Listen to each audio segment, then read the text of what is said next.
اعوذ باللہ من الشیطان الرجیم میں اللہ کے پناہ مانگتا ہوں شیطان مردود سے۔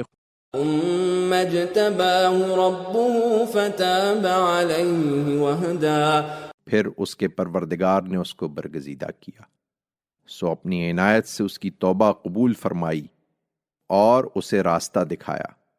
قال اهبطا منها جميعا بعضكم لبعض عدو فإما يأتينكم مني هدى فمن اتبع هداي فلا يضل ولا يشقى۔